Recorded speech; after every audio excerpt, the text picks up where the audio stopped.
Okay. Well, we are really excited today to have with us Dr. Richard Haass, Ambassador Haass. He's the president of the Council on Foreign Relations and author of the new book, The World, a Brief Introduction, written over concern of a lack of higher education sufficiently teaching history and world affairs. He was the Director of Policy Planning for the State Department, Principal Advisor to Secretary of State Colin Powell, Special Assistant to President George H.W. Bush, member of the National Security Council. And that's just the beginning of the credits. We are absolutely thrilled, Richard, to have you here with us today at Rockford University. And let me lead off with the question is why you wrote this book. My inclination would be that people think that the Treaty of Westphalia had something to do with the model bus for Volkswagen. And you're quite concerned over the fact that schools are not teaching history and foreign affairs. Tell us about that. Well, first off, thank you for having me. Great to be with the two of you gentlemen, as well as with some students. And I hope everybody is is safe and healthy and well. The reason I wrote the book, and you in some ways got at it in your lead into it. We're living at a moment. Here we are amidst COVID-19, and obviously what began in Wuhan, China, if that's in fact where the virus first erupted, did not stay there. It's traveled around the world. We just noted the 19th anniversary of 9/11, and terrorists who were trained in Afghanistan killed nearly 3,000 people in a day here. We've had the terrible fires and storms and floods, all of which have been dramatically worsened because of the effects of climate change. In the last couple of days, there's been stories about possible attacks on Iran, withdrawal of troops from Afghanistan. And bottom line is the world matters. How we respond to the world is a choice, but the world itself, globalization, the fact that very little stays or is local for long, that's not a choice, that's a reality. And what struck me and what led me to write the book is that so many Americans seemed unaware of the connections and not in the position to be what Thomas Jefferson said was so important, which is that we have an informed citizenry. You know, we just went through an election, you may have heard that, Congressman, and you know what, 150 million people plus or minus voted. And I would think, 14 of them voted on the basis of foreign policy and international relations. Yet the result of the presidential vote will be rather critical for American foreign policy and for the world. And again, it's a world that matters to us. So I'm struck by the disconnect. And I'm also struck by, I don't know about your university, your school, your college, but you can graduate from just about anywhere and essentially manage not to know anything about the world if you decide not to take certain courses. And most high schools aren't in a position to offer courses. A lot of television now doesn't give any serious coverage to what's going on in the world. The internet has tons of stuff. The problem is the internet also has tons of stuff, and there's nobody out there with a compass telling you to read this, ignore that. So for all these reasons, I thought I would do my bit to try to help fill the gap somewhat between what I thought a lot of people knew about the world and what they needed to know about the world, so they could essentially make informed decisions, be it as citizens in their personal life, in their professional life, in their business life, what have you.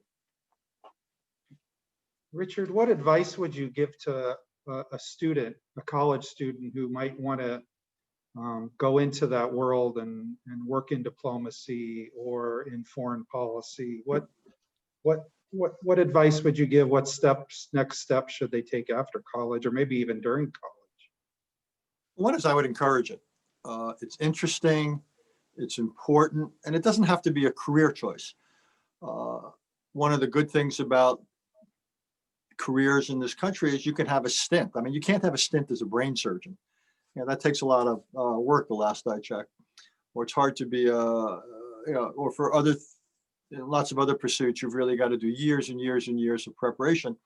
But you can have shorter stints in this area, and they can be in government, but it could also be you could be working on the ground in Africa or the Middle East for some NGO, non-governmental organization, the International Rescue Committee, Doctors Without Borders. You can be providing educational or health or other services to people who are displaced or who are refugees. You can do this as a business person, as an academic, as a journalist.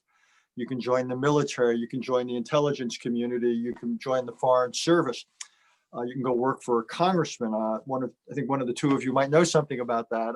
There's so many avenues for getting involved. So one, I urge it.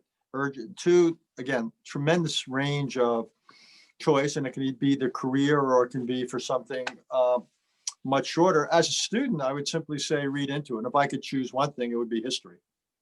I'm old-fashioned, I admit it. But to me, if I had to choose one background to get, I would say a little bit of history, and it'll do you good whether you do decide to move in this direction or not. I just think it's in some ways a great preparation for understanding and contextualizing a lot of what is going on in the news, be it domestic or international. But I'm not going to sit here and say you shouldn't learn this language, or you shouldn't learn all there is to know, or you can know about China or Russia or India or some other country or some part of the world. I'm not going to sit here and say you shouldn't specialize in economics or some other discipline. I mean, any of these things is a kind of key that opens up understanding of a set of issues, be they geographic or functional.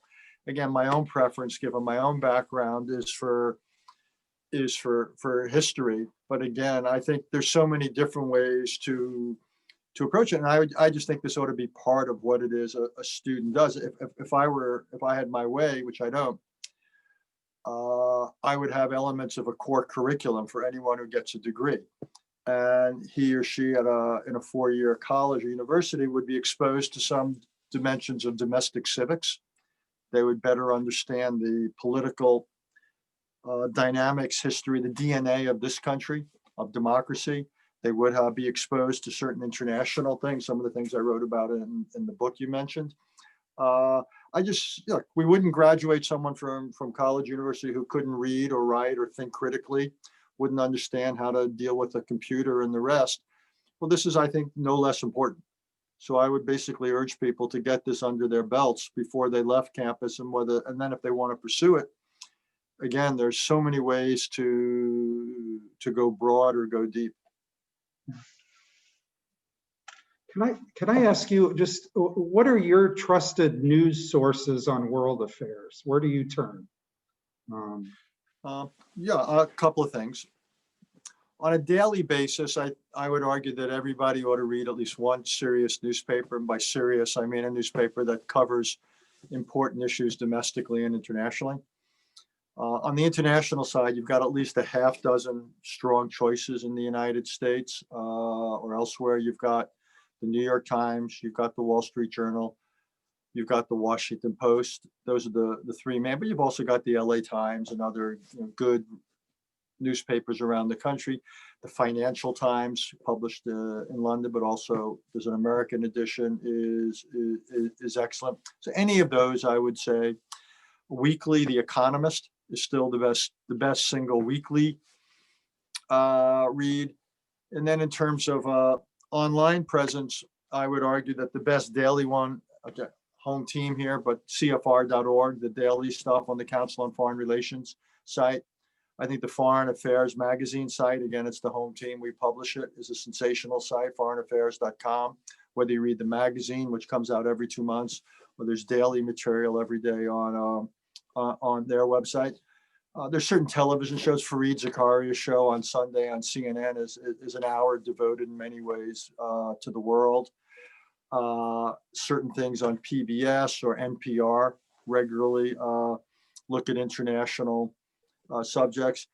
Not so much else, though. There's a big difference between now and when the three of us were younger. Much less coverage, and if you will, in mainstream media, and there's tons of more specialized stuff, but you asked me sort of for the basics. I would say one newspaper, one of the serious newspapers. I think The Economist is a really valuable weekly read. And then I would argue, online, either the Council on Foreign Relations site or the Foreign Affairs site are great supplements.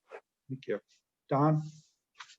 Well, I was trying to think of the name of the former Smithsonian director. I met him, chatted with him, who was the president of Georgia Tech. Said that it's not STEM, it should be STEAM, where you put liberal arts in the middle of the acronym, so as to give students a broader view of the world and not just focus in on something so closely that you can't see the context in which the world operates.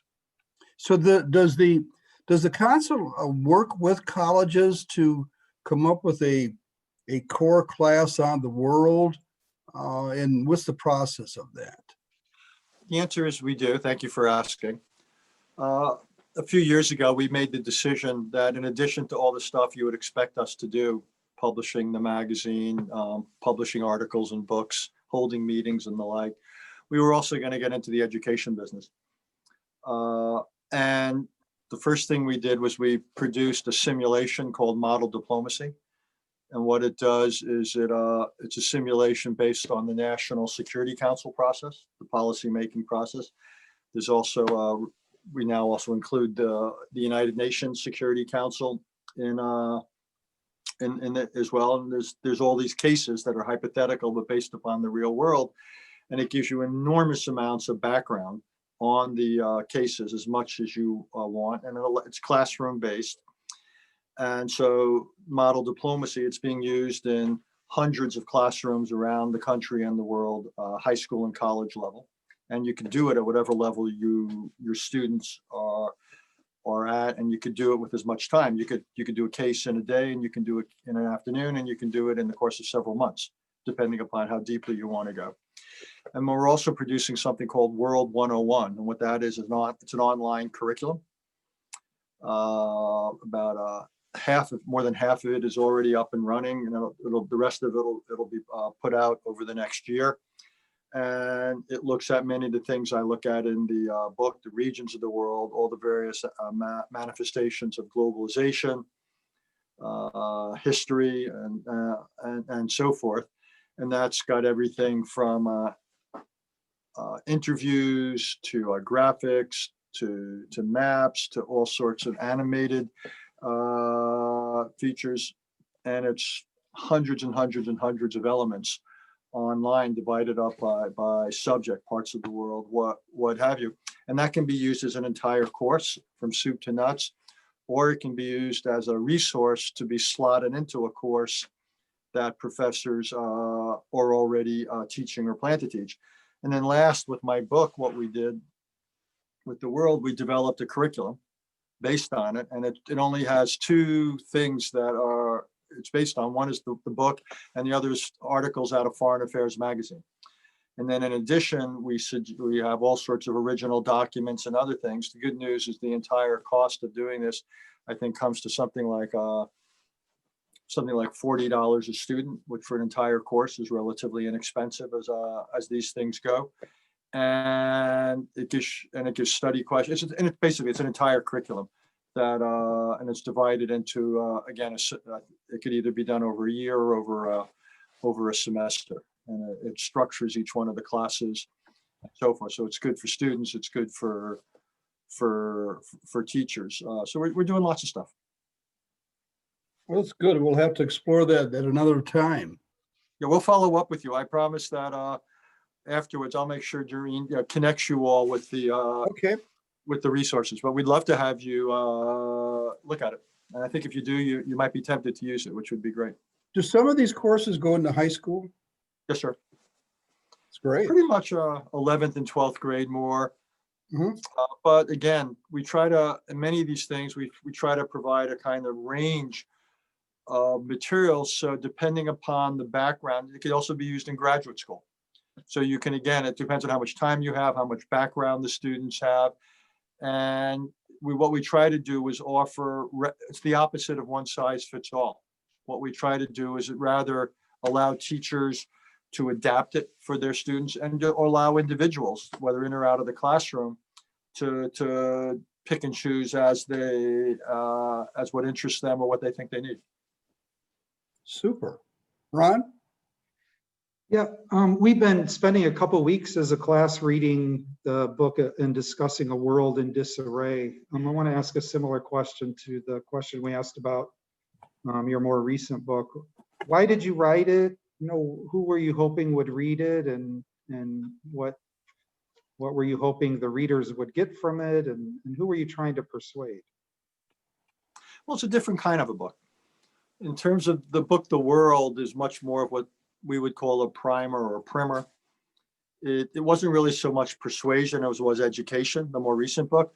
World in Disarray, as you suggest, was a little bit more persuasion. And it was my argument that disarray was increasing in the world. The state of the world was somewhat deteriorating. And what I wanted to do was write a book that essentially got people's attention. And I wasn't trying to be alarmist. Indeed, it's really funny. When the book was first written, some people thought I was too negative. Now, 5 years later, people think I was too positive, which just goes to show you. No, it was my attempt to essentially say, you ought to be worried. You ought to be concerned.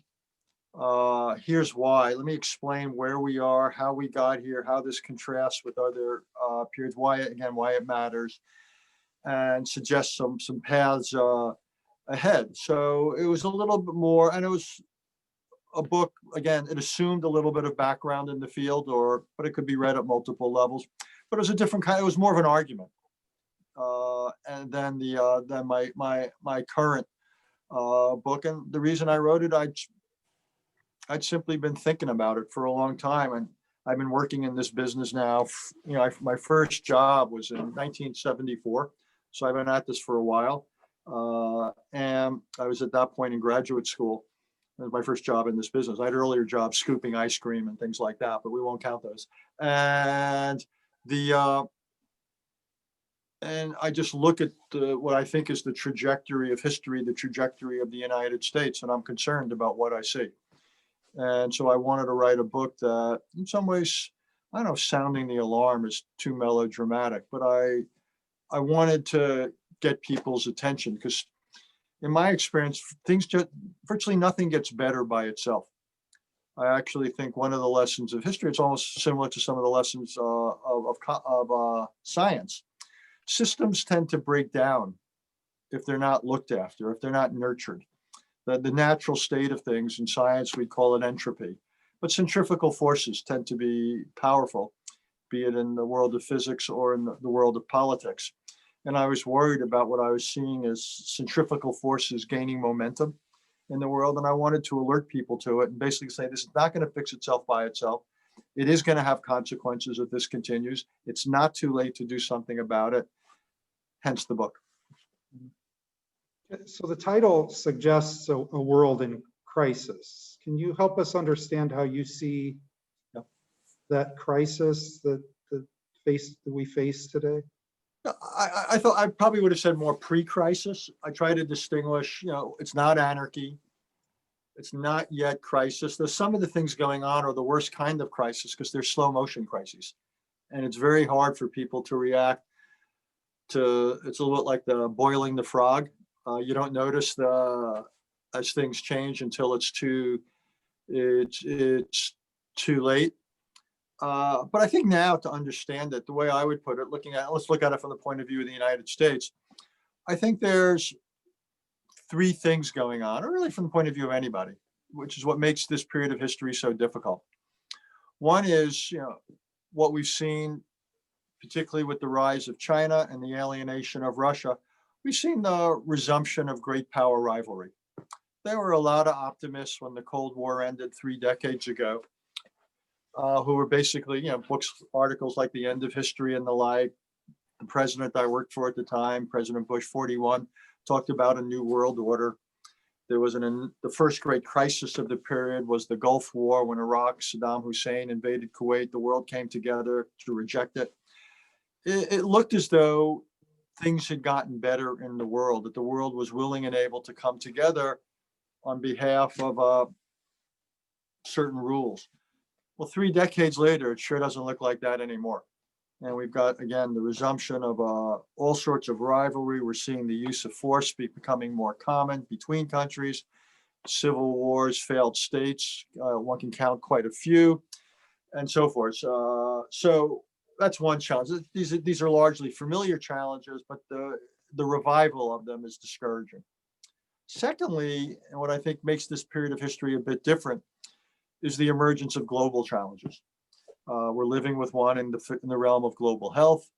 I alluded to climate change before. We've got no rules about the internet. We just come out of an election where, again, there was foreign interference in our political process. We've got terrorism. We've got the proliferation of nuclear materials and weapons. We've got the last time there were global trade talks, they failed. I could go on, but my point is simply that we've got all these global challenges. 1 out of every 100 persons in the world is either a refugee or internally displaced. And the world's willingness and ability to respond to them is inadequate in every single domain.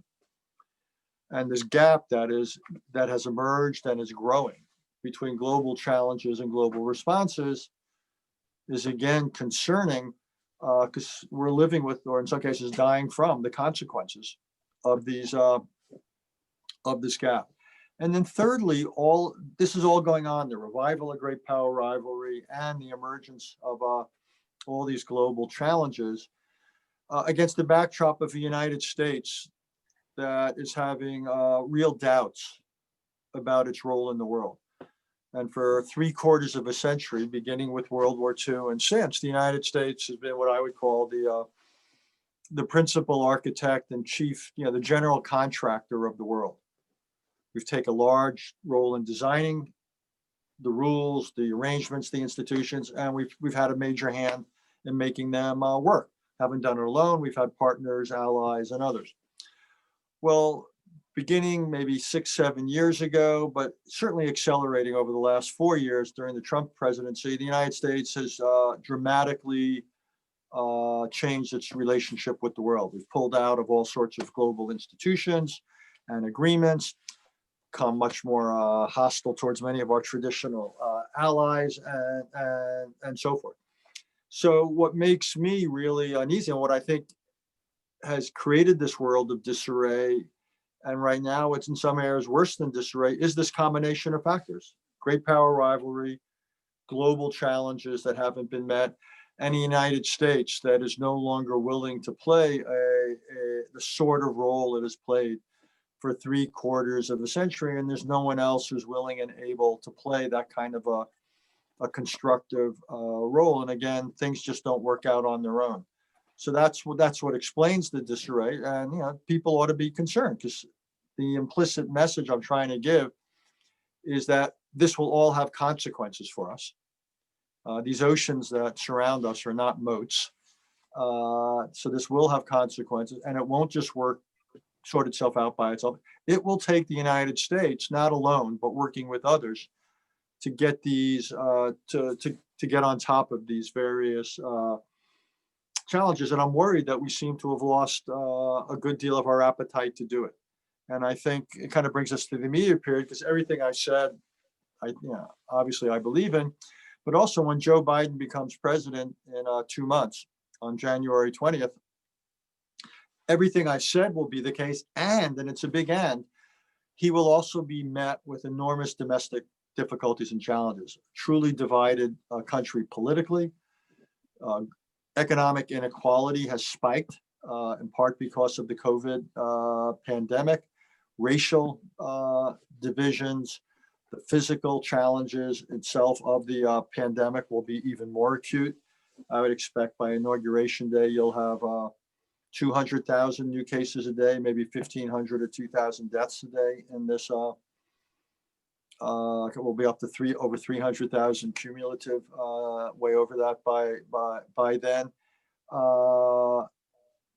all sorts of people unemployed, and all the old problems of infrastructure, opioids, and so forth. So this inbox of all these global challenges against this backdrop of a divided, weakened economy and society, that's daunting. That meets my definition of the word daunting, and that is, but that is where we are, and that is where we will be. But the sun did come up today. Yes, sir. The No, for sure, and you make a good look. And let me, you're not the first person who has intimated that. So let me just sort of say, pessimism is not defeatism. So let me just underscore that. And I've worked for 4 presidents. I've been lucky enough to I worked for Presidents Carter, Reagan, Bush, and Bush. And I've been in the Oval Office enough during the years to realize that people make an enormous difference. History is made by people. And the reason I say what I say and I write what I write is I want to get people's attention. And I try to be not just descriptive and saying these things are worrisome. And I try not to just be analytical and say, here's why they happened or why they're worrisome, but I try to be prescriptive. Here's what we need to do. And I am a great believer that we can and should do lots of things, and we can do them if we want to. And so I am not a defeatist. There's nothing in history that's inevitable. There's nothing in what I said that's inevitable. Yes, the sun will get up tomorrow, but what world that sun essentially rises up in the east, that's up to us. That's up to us to decide. That's the point I was making, because that's where your book leads. To making people aware of what's going on, getting them educated, and hopefully leading them in the right direction. And I forgot the secretary of the Smithsonian is Wayne Clow. You have probably run across him, who has literally the same view as you and added the word arts. I saw that. I like the STEAM idea. I'm a big fan of STEAM. But he to show the broader perspective of education. 100%. No, you're 100% right. And look, I want my books and my arguments to be a spur to action, not a spur to inaction. And so I'm again, great. Look, if I didn't believe that things could get better, I'd go find something else to do. It's not easy writing books, not easy doing what I do. So I do it because I believe in it, but I also am a realist. And I think, again, good things don't just happen because people like me think they ought to. And they take a lot of work. But in a democracy, you've got to persuade people. So I'm in the persuasion business. And I don't have any power where I am. Sometimes in government, people have power. But I have no illusions. I don't have power. And even people in government don't have much. One of my former colleagues, a professor named Richard Haass, once talked about the power of the presidency with Kennedy, and it was the power to persuade. And that's all I have. I have the potential to have influence, to persuade people. So I do my best to marshal the arguments. But I would love people to get more involved, whether it's domestically or internationally. I'm a great believer in individual involvement. Again, it could be, coming back to the earlier question, it could be as a career choice, or it could simply be as a citizen, as one of the things individuals choose to do in the course of their 24 hours. So we have some questions from our students. Go ahead, Ron. So I know you raised, a Joe Biden presidency, and we have a number of questions related to that students wanted to ask, and the current president's foreign policy. But I did want to ask first, you write in the book that the cornerstone of kind of world order, world security is getting governments to accept the sovereign right of governments to run their societies as they see fit. How should the United States balance that with a concern to promote human rights? No, I would say the respect for sovereignty is a cornerstone of international order. We don't want to have a world where countries are invading others all the time, like Russia did with Crimea or Iraq did with Kuwait. or like we saw a lot in the previous century. We don't want to have a world in which there's constant meddling and interference. We don't want people mucking around in our elections. But the question is, that said, do we need to have certain, as we say in baseball, asterisks or certain conditions? So one of the things the world has said, yeah, you have the right to do within what you want in your own territory, but that right does not include genocide. There's limits to what you're permitted to do. So your sovereignty is great. It is considerable. It is not absolute, and it's not unconditional. So that's one area. And in other areas, countries may have the right to do what they want to do. It doesn't mean that we don't have the right to criticize it.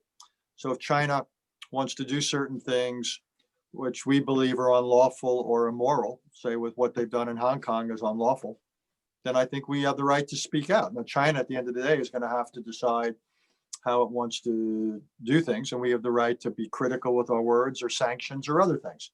So that seems to me legitimate. I think there's also, it gets even more interesting or complicated because we're living in a world in which what happens inside one country increasingly affects other countries.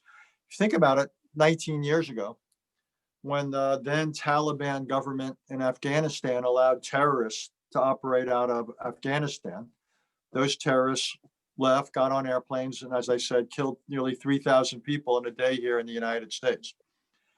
And what we decided, we at the time, I was in the government, the Bush 43 administration, is the sovereign rights of Afghanistan did not include the right to house terrorists who are carrying out their trade. And we basically went to the government and said, you got a choice. You either turn those people over to us to justice, or we will no longer respect your sovereign right to be a government. They wouldn't cooperate, and then they became the former government. So what essentially we said, and the world is in this 21st century world, sovereignty does not extend to the ability to house terrorists with impunity. You're going to do that. It's almost a way of saying sovereignty is a kind of bargain. And that if you violate the obligation or responsibility side of sovereignty, in this case, not to house terrorists, you can't expect to get the benefits of sovereignty at the same time, to be left alone. Another example now, Brazil. Brazil is allowing the rainforest, the Amazon rainforest, to be destroyed. This rainforest is responsible for perhaps 1/5 plus or minus of the world's efforts against climate change because of the enormous carbon dioxide absorptive capacity of a rainforest. So the question is, does Brazil have the right to destroy something that's on its territory? But if in the process of so doing it, it has adverse consequences for the other 192 countries on the planet and for the other nearly 8 billion people on the planet? I would say not. So I would say we have the right to criticize and sanction Brazil, maybe boycott Brazil exports if they do that sort of thing. So I think you get my drift. What I think the challenge, and for me, it's one I'm working on a lot of my own personal writings and thinking and speaking, is how does one going forward continue and even strengthen the good parts of sovereignty? Because we do not want to return to a world of regular invasions and the rest. At the same time, we recognize the reality that in the 21st century, because of globalization, we can't give governments complete freedom of action within their territory if they are doing things that have negative implications for the rest of us. One more example. When the virus broke out in China, in whenever it was, December of last year or January, and China didn't meet its international obligations, are we supposed to say, well, that was the sovereign right of China, we have no reaction to it? Or should we say, no, countries have to meet their sovereign obligations to the rest of us, given the potential of viruses to spread, of pandemics? That is what I'm wrestling with. Yeah. How does one strike that balance? And I think the answer to that question will go a long ways towards determining what the 21st century looks like. Is there a need for a stronger body of international law, and what role could or should the U.S. play in establishing that? In my experience, the answer is probably not. In part because the world is law. Law works in the United States because we have a system with courts and laws and rules and justices and lawyers, and we're all operating within a system in which we accept the rules. The world doesn't work that way. So in my experience, international law has a much more modest role in the world than it has within domestic law has within countries. So I don't think we can get countries to sign up to a global legal system. We can get individual countries to sign treaties and agreements. We do that with arms control all the time. We do that in trade. Hopefully we'll do it in dealing with some of these global challenges like climate. In many cases, we want norms to be understood. We want people to live by certain behaviors. But I don't think the answer is in codifying law. I don't think that's the way international relations will ultimately progress. So how do you expect U.S. foreign policy to change after January 20th, 2021? I think it'll change in particular in two obvious ways quickly. One is the United States will probably re-enter several of the arrangements it departed from. World Health Organization could be one, the Paris Climate Agreement, maybe some Iran nuclear thing, whatever. But I think there'll be several re-entries. And then second of all, U.S., and even a bigger difference might be a revived emphasis on cooperation with allies. Allies have been central to American foreign policy really for 75 years. This president, Mr. Trump, did not see alliances and allies as a central feature of American foreign policy. And I think under Mr. Biden, we're more likely to go back to the way we were, where a lot of challenges we approach with our allies and others as partners. So I've had a guess on two things. Those would probably be the two most immediate changes. After that, there could be some areas of continuity.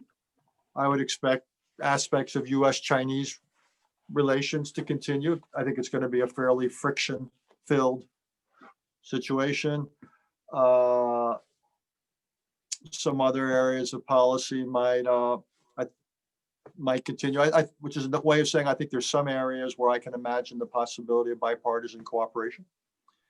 But the United States started doing more for Ukraine under Mr. Trump. I think that'll continue, which I think is a good thing. So, but I think the two biggest differences would be that I mentioned, both of which are really manifestations of multilateralism. I think you'll see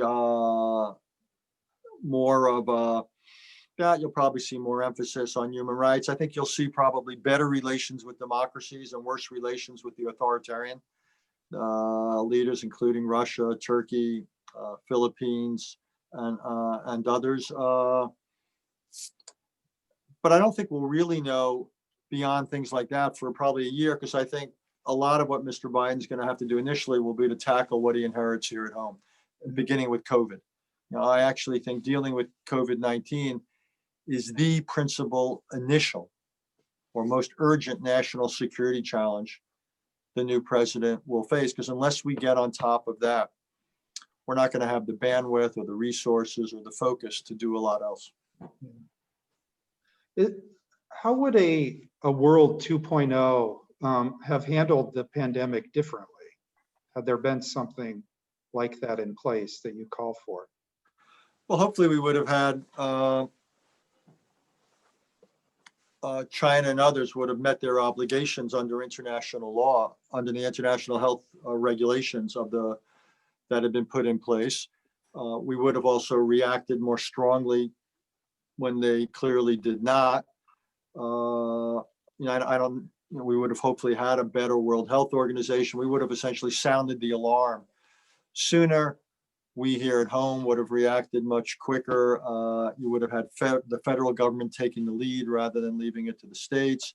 And I think you would have now, the United States never would have left the World Health Organization, and you'd have the United States participating in international efforts to develop, manufacture, distribute, pay for, and so forth. They, vaccines, therapeutics, testing, and so forth. But the principal thing would have come, hopefully would have been in place early on, which was a better, how would I almost call it, like a sentry system, SENTRY, as opposed to century, but a sentry system in terms of sounding the alarm on the outbreak of a dangerous virus sooner and coordinating the Chinese response and then the international response. That to me would have, we lost just precious weeks early on. And what began as an infectious outbreak and a viral outbreak and became an epidemic in China,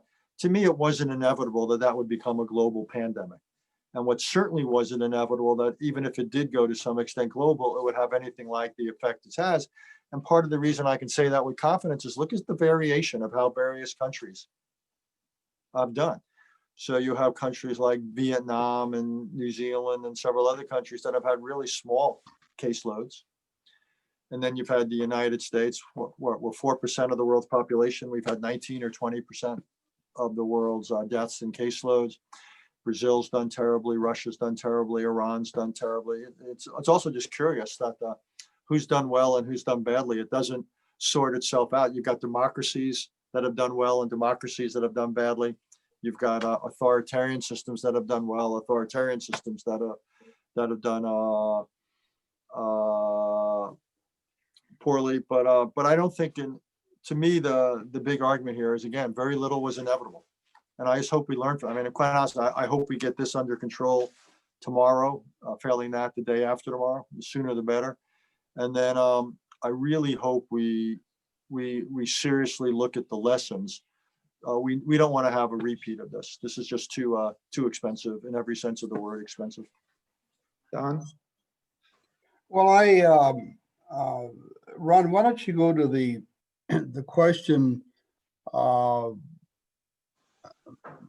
that one of our students came up with dealing with, try to look it right here on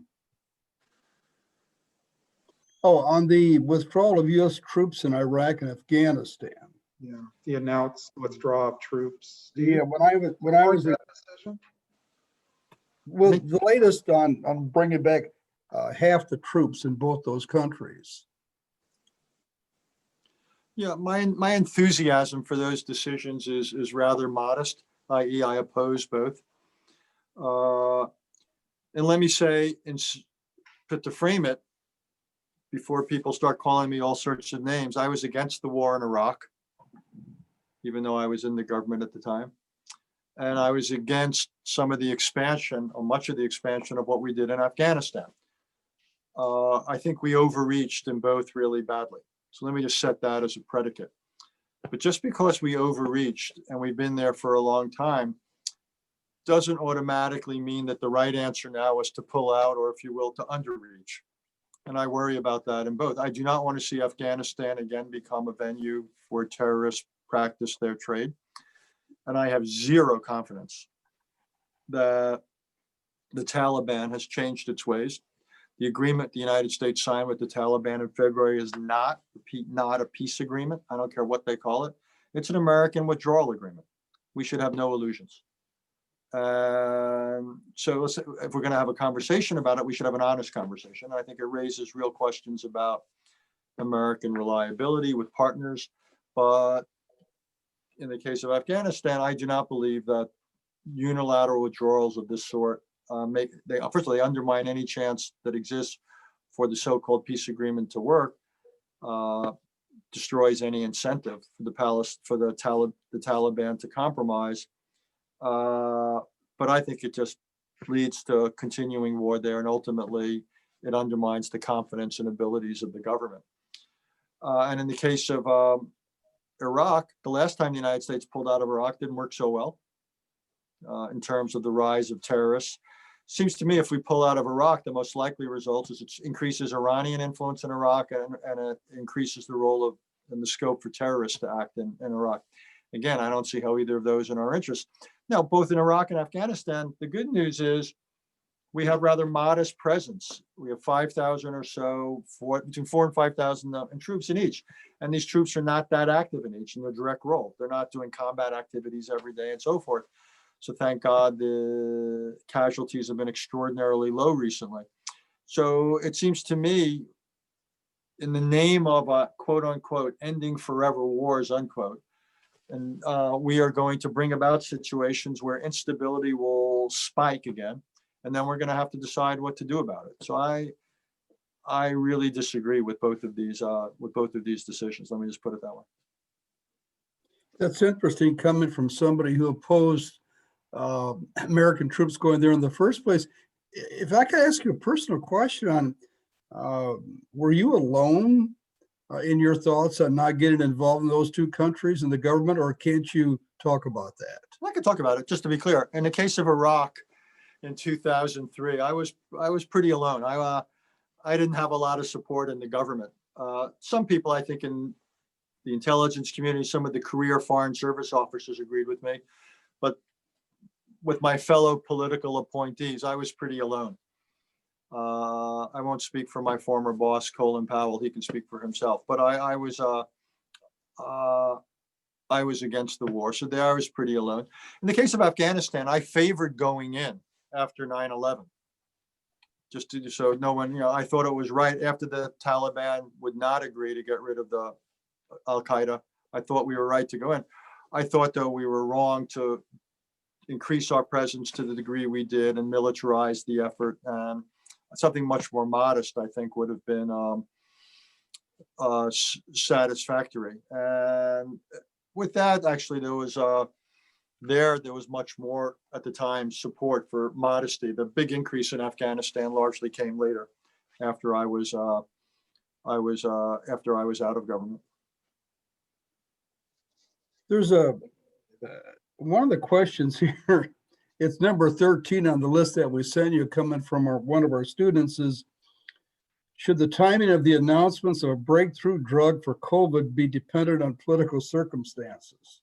No, and I think I know the president has tweeted that along those lines, but I see zero evidence. I'd say, first of all, these drugs have come along at an amazing speed. So, I mean, what normally would take many years has taken months. It's extraordinary. The talent and the dedication of people in the biotech and pharmaceutical industries, remarkable, just remarkable. And anyone who has doubts about the talent and creativity and wherewithal of what we can do in this country, this has been remarkable. No, I think, but to produce something, you've got to produce it, then you've got to test it. You've got to wait long enough to look at side effects. You got to wait long enough to look at effectiveness. So this has happened at amazing speed. I see zero evidence that any of this has been delayed. And look, I'm not an expert in these areas, but when I talk to people, they say often initial results are wrong. Lots of things don't pan out. Initial optimism isn't borne out when you look at things like duration and degree of effectiveness, side effects. You've got to test it against all sorts of age populations and so forth. So this has all been really telescoped. So which is a long answer saying no. I think there's zero evidence that, and even if it had come out somewhat sooner, I don't think it would have made that much of a difference, because we haven't seen the effects of it. I mean, quite honestly, at the moment, the optimism is just that, it's optimism. We're going to have to see what happens when these drugs are produced at scale, distributed at scale, and so forth. We're a long ways away from getting on top of this. But I know this is we live in an age of cynicism. We live in an age of conspiracies and the rest. But to me, this is an amazing accomplishment, and I see zero evidence whatsoever. I actually think it impugns the decency of the people involved to think that any of them would have delayed this for political purposes. These are people who are dedicating their lives to saving lives. So I actually find it fairly offensive that there's conspiracy mongers out there suggesting that those who are in these businesses have somehow tried to dial the speed for political purposes. I find that really unfair to these people who have invested as much as they have in terms of every sense of the word invested. Ron, Bella one of our students who lives in Cairo had a question about Khashoggi. Right. It's kind of related to the discussion earlier about human rights. What should the U.S. do to support freedom of speech and freedom of the press around the world? How should the U.S. have responded to the murder of journalist Jamal Khashoggi in Turkey? Well, one thing is, part of foreign policy is the example we set. So I believe we ought to have free speech and free press in this country and not in any way intimidate those who practice it. The example we set is important. I think we ought to speak out for freedom of speech and freedom of press and other freedoms for that matter, religion and so forth around the world.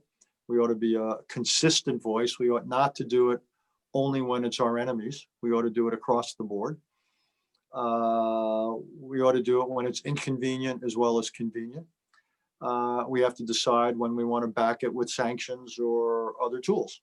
So I can't give you a one size fits all response, and you've got to decide. I mean, to give you some historical examples, when China badly repressed the students and others at Tiananmen Square in June of '89. When I was at the White House then, and one of the questions was, how hard do we come down on China? And we had to weigh it against several things. One is obviously we're very much opposed to what happened, but there were two buts. One is we had to say, well, if we come down really hard, if we sanction China, we do other things, will it make a difference? Will China's behavior change in ways we want?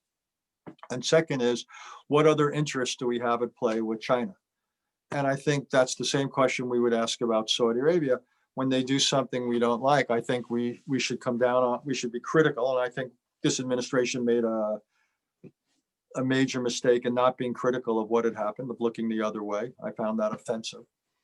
The question of a more complicated question is, what then should we have done? What would have been the appropriate steps to take or action? And that's more complicated given the range of interests we have in Saudi Arabia. Economic sanctions don't make a lot of sense vis-a-vis Saudi Arabia. What other would have been sanctions against perhaps politically meeting with certain people, diplomatic sanctions? That might have been something, or whether we already didn't like what Saudi Arabia was doing in Yemen, whether that should have added impetus to our sanctioning Saudi Arabian policy in Yemen, cutting off certain types of military and intelligence support. I would have said that could well have been warranted. So I think in each one of these situations, we've got to look at our objection to the behavior, and then we've also got to ask ourselves, how do we think we can influence things in the right direction? Let me give you one example on that. For many years during the Cold War, so one of them, we still have it actually, we had a program at the Pentagon where we would bring foreign military people to the United States for classroom work, training, and so forth. And often when there were coups or military takeovers or human rights violations in these countries, one of the first things Congress would do would be to shut off these kinds of programs as a sign we were really unhappy. And my reaction was, that's nuts. What we want to do is get their military, who often have influence over politics, we want to professionalize them. We want them to learn from our military that the military should stay in the barracks and do what the military is meant to do and not get involved in politics.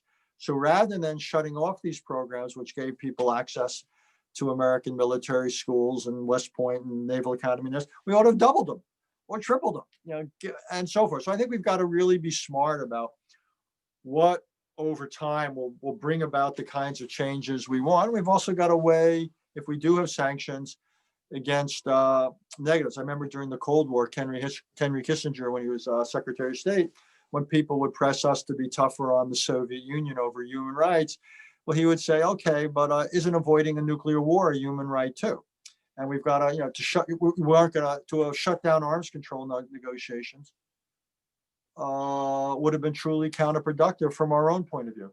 So I think we've got to take these issues in the large. We don't have the luxury of acting in either absolute ways or only in out of a narrow concern about principle.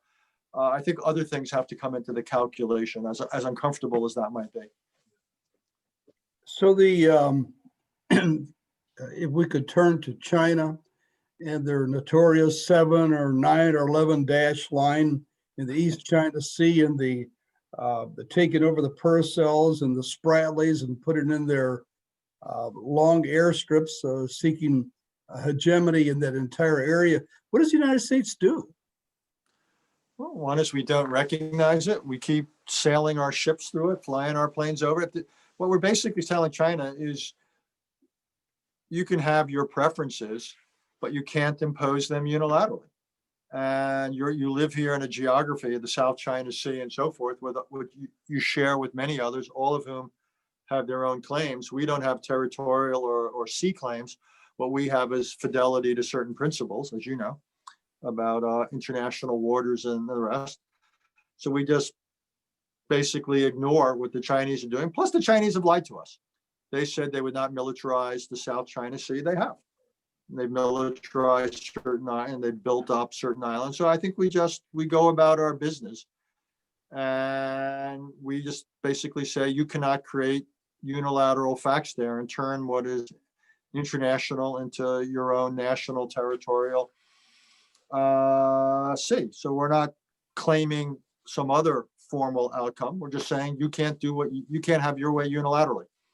And I think we ought to do it with the others who agree with us, with their neighbors. And more broadly, when China asserts things unilaterally that we disagree with, we should just push back. And I think or does things that we don't like, we push back. And I think the challenge will be, hopefully we'll push back where we must.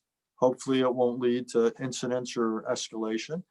And hopefully it won't preclude cooperation, say on dealing with North Korea or dealing with climate change, where it's still in our interest to cooperate with China. That will be the challenge of this relationship. How do we push back where we believe we must, at the same time without ruling out cooperation where we'd like to see it? It's a complicated challenge, but it's hard to imagine a more consequential relationship moving forward. In your book, you write that a Cold War between the US and China is in no way, by no means inevitable. Do you still hold to that view 3 years later? Yeah, I'd even say two things. One is, I don't think it's inevitable. The deterioration has happened in the relationship, but things could improve. I also don't think the Cold War is a particularly good analogy. Unlike the Soviet Union, which was economically apart, China's integrated in the world economically. So a lot of the countries like South Korea that are close allies of ours, China's its biggest economic partner. So it seems to me a divided world makes no sense. The question is more how we say regulate technology transfers or access by China and so forth. Again, as I said, I want to have a relationship where that still allows for selective cooperation on regional or global challenges where our interests overlap. On the other hand, there's lots of things. I don't like what China's doing in Hong Kong, obviously. I disagree with how they're treating their Muslim Uyghur minority. I don't like what they're doing along their border with India or in the South China Sea. I don't like the pressure they're putting on Taiwan. I got a long list of things I don't like. So I just think we ought to push back. We ought to have a serious dialogue with them, private dialogue. I don't much like the name calling in public. That's not serious to foreign policy. And again, I'd like to keep open the possibility of a selective cooperation. If we're going to make any progress in North Korea, the only way I think we're going to make it is with Chinese participation. China's in a position to subsidize North Korea's economy or put pressure on North Korea's economy. So it's going to, in no small part, depend on that. But I don't think anything's inevitable. That's what statecraft is about. And all the instruments, military, diplomatic, intelligence. I think what we want to do is influence Chinese decisions. We want to influence Chinese behavior. And what we want to do, working with others, and I think it's important. I think we've made a mistake by doing so much of it unilaterally, but working with our partners in Asia Pacific, working with India, working with Europeans, I think we can present China with some. If you go down this path, you go behind curtain A, here's what's behind curtain A. If you go behind curtain B, here's there. What I believe we can present China with choices that would make certain types of behaviors we want to see more likely, certain behaviors we don't want to see less likely. That's what foreign policy is all about. I still think that that possibility exists. If you were advising President Biden on what to do regarding North Korea, what would you say? Look, that's tough. I'm reminded of an old joke that a former Secretary of Defense, Harold Brown, he was, get my years right, Jimmy Carter's, I think. Yeah, that's when I worked in the Pentagon. Jimmy Carter's Secretary of Defense. And he was once talking about the Soviets, and he said, and he was talking about the nuclear and the missile race. And he said, when we build, they build. And when we don't build, they build. And I feel that way with North Korea a little bit. You know, when we're nice to them, they grow their nuclear and missile arsenals. And when we're not nice to them, they grow their nuclear and missile arsenals. So it's very hard for me or anyone to sit here and say, if you do X, it will work. But it's clear to me the situation over the last 4 years has gotten worse. All the personal diplomacy amounted to nothing. North Korea has more nuclear material, more and better missiles. I'd probably go back to some version of what we used to call arms control and try to at least cap or reduce the scale of the North Korean nuclear missile threat and basically say, if you would accept to these limits, which we have to verify, then you'll get a degree of sanctions relief. If you agree to other things, you'll get more sanctions relief. And I think at some point we've got to ask ourselves whether we want to keep the conversation so narrowly focused on nuclear missiles or whether we want to expand it. North Korea still poses an enormous conventional military threat to South Korea. It still obviously poses all sorts of human rights threats to its own people. So I guess my approach would be to go back to something, to stop talking about denuclearization and transformation of the relationship. It's not the way I think about serious foreign policy, and basically think about something a little bit more structured and step by step and modest, but I want to get going on it. Well, that's what Quite President honestly, Moon, I'm sorry, go ahead. President Moon is doing in South Korea. Pardon me? That's what President Moon is doing in South Korea. Well, again, what the devil's in the details, and what I think we ought to do it with South Korea. I don't want to give North Korea the option of playing us off against each other.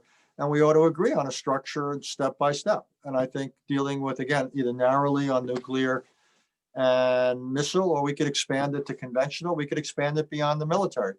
And North Korea, and there ought to be certain incentives or penalties for certain behaviors. And China has to be part of that conversation.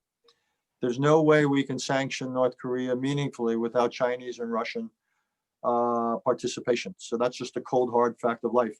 And so, again, that argues to me for resurrecting, if you'll pardon the expression, multilateral diplomacy.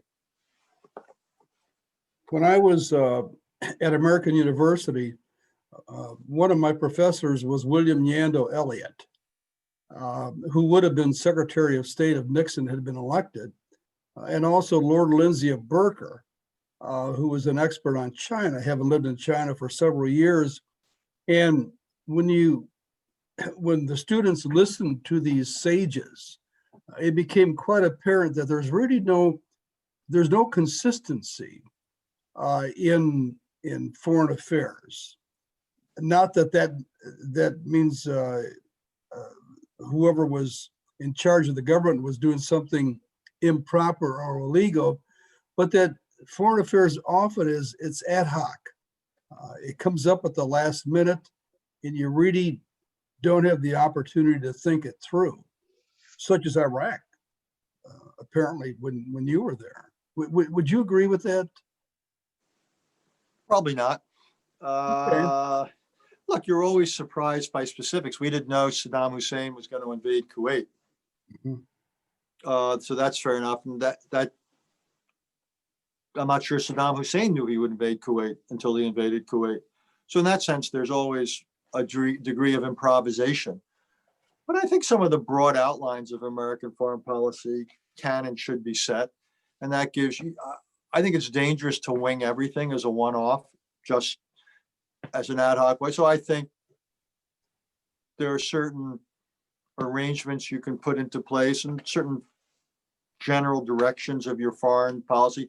You've got to issue warnings to foes. You've got to issue certain assurances to allies. You've got to prepare the American people. So I think there's got to be a bit of consistency and preparation. Again, I don't want to overdo it, and there's always specifics you can anticipate.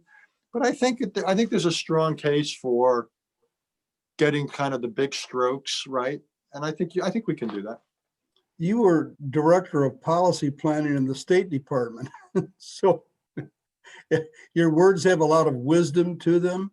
And I think what people are looking for is, for lack of a better word, it's a consistency in foreign policy. President Obama didn't do anybody a service when he told Assad that if you use chemical weapons, that'll be the red line, and then he did nothing.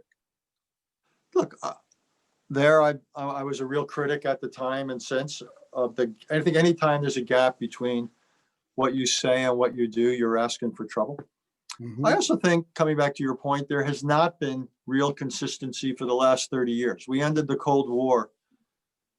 One of the ironies when the Cold War ended, let me put it this way, in 89, 90, was that the consistency we had in American foreign policy, the idea of containment, dealing with the Cold War and so forth, that the relevance of that went away with success.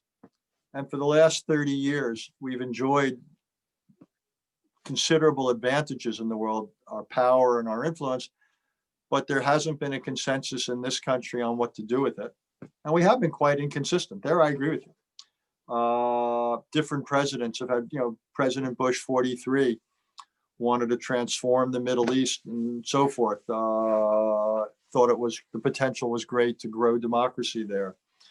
President Obama, as you said, was tactically inconsistent in places like Syria or Libya. He invaded, removed authority, and then didn't follow it up to do anything to consolidate it.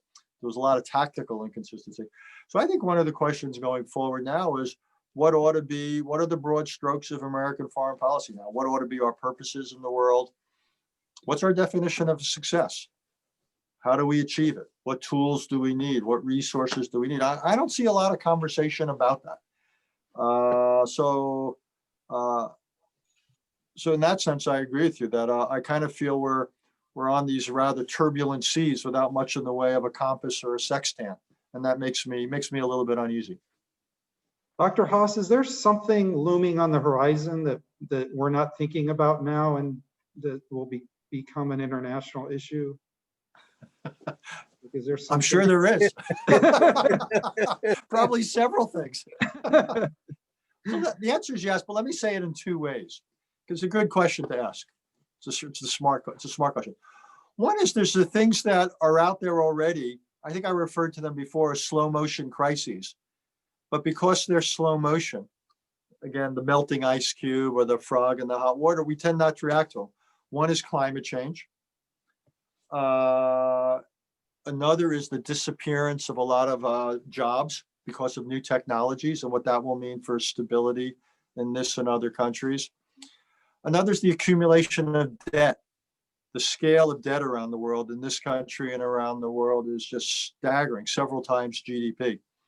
Our debt is greater than our GDP, and how all that will play out. So I think there's, in that sense, slow motion crises. And the problem is by the time they become fast motion crises, all the good choices have disappeared.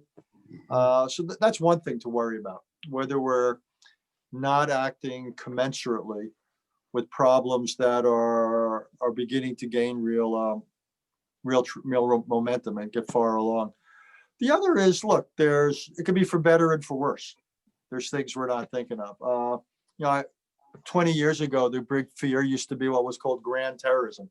Some terrorist group would get a hold of either some nuclear material, or now I would think there's probably some terrorist groups out there watching what COVID has done and saying, wow, who needs nuclear stuff? Let's just get a hold of something biological. So yeah, I worry about that, about the vulnerability of our societies. I do worry about war. There was a real optimism in the field 10 or 20 years ago that war had become obsolete. And I go, I don't think so. We were just talking about the US and China, India, China, Japan. So I think good old fashioned stuff could still happen. I worry about that. I also think there's a lot of uncertainty out there. What happens after Putin in Russia? I don't know. What happens with the Russian leadership? What happens to Russia itself? What happens in China? China faces massive internal challenges. What's China's trajectory going to be? All I know is the next 30 or 40 years are not going to be a mirror image of the last not going to extend the last 30 or 40 years? What about the future of the European Union going forward? How do we deal with the fact that Africa is going to have 1 billion more people over the next 30, 40 years? How's that going to play out? It could be a slow motion opportunity. It could be a slow motion crisis. So, I mean, so there's a lot out there. I remember it was one election ago, people were always talking about the 3 a.m. call. So I don't know what the 3 a.m. calls are gonna be, but we're gonna be surprised. It's if anything, the last 4 years have taught me is to assume virtually nothing. What we thought we could take for granted, what we thought were givens. The only given now that I have is there's no more givens. Yeah. That I've learned that how inadequate my imagination was, and we got to expand it. And I think that to me is the reality going forward. Is there any topic we haven't touched on today that you'd like to discuss with the student? I mean, we've covered a lot of ground. Look, we've covered a lot. We haven't covered every geography.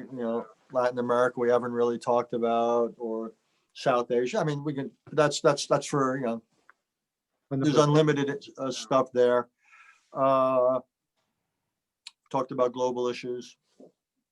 Well, I'm very excited to learn more about the educational resources. Yeah, I'll make sure we'll connect with you on it, because I'd love for you.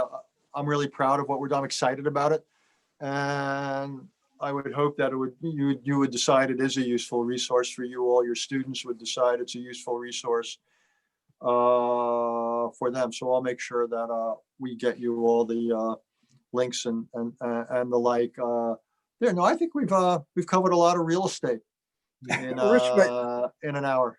I want to commend you, because we started with the question on why is it necessary to learn more, or for students to learn more about international relations and history. And as you've been sharing with us this afternoon, it's obvious that everything is linked to history and to international affairs. And so I know that you didn't come on or join our class in order to prove that point. But if you had, you've got 100% on it. And that's really exciting to our students, isn't it, Ron? Yes. Is to see that link. And then in your book, I noticed just a bit of prescience on page 226, where you talked about the world no longer has any boundaries, including a virus. Yeah. Just sorry to say that one turned out right. That we were vulnerable to an infectious outbreak that could grow into a pandemic, risking millions of lives and billions or even trillions of dollars. But you saw that. You saw that. Yeah, and so did some others. I'm not the only one who did. Others saw it, but I think to me that was and is baked into the cake of globalization, and that's why we got to be prepared for it. It's again, I get angry or frustrated when people rail on against globalization. No, globalization's a reality. We're interdependent, for better and for worse. We're connected. We need to stop debating so much about whether that's a reality and start debating about how we deal with it. What are the smartest policies for reducing our vulnerabilities or taking advantage of the upsides of these things? That's where I want the conversation to switch. But denial or ignoring these things, all of those things, that we do all those at our peril. World's a serious place. And again, if there's a silver lining to what we're going through now, it'll be in the narrow sense that we get better prepared for the next outbreak of some virus or something. But more broadly, that we take the world more seriously and we start saying, okay, how do we work with others, be they other countries, companies, what have you, organizations? How do we basically tie things together so we can push back collectively more effectively against the dark side of what's coming at us and take advantage of some of the positives. That to me is that's potentially a useful conversation. And that's where I hope your students will, that's where I hope they'll take it. Ron? Yep, thank you so much, Dr. Haass. It's been a real pleasure and privilege to have you with us today. It's great to be with you. Sorry it's virtual, but that's Oh, the world we think. We appreciate it so much, and thank you for joining our class. It's a real honor to have a person of your stature, and it's obvious that you have a real heart for education. For coming on for joining our class and sharing with us this afternoon. And we will be in contact with you on World 101 and other issues. Well, thank you both so much, and thank you for what you're doing. I admire it, and I'm glad your students are lucky. So hopefully they'll take advantage of all you've got to give them. And otherwise, I end kind of where I began, which is stay safe, stay well, have a happy Thanksgiving. And again, it's been a real pleasure to be with you for the last hour. Thank you so much. Thank you all. Take care.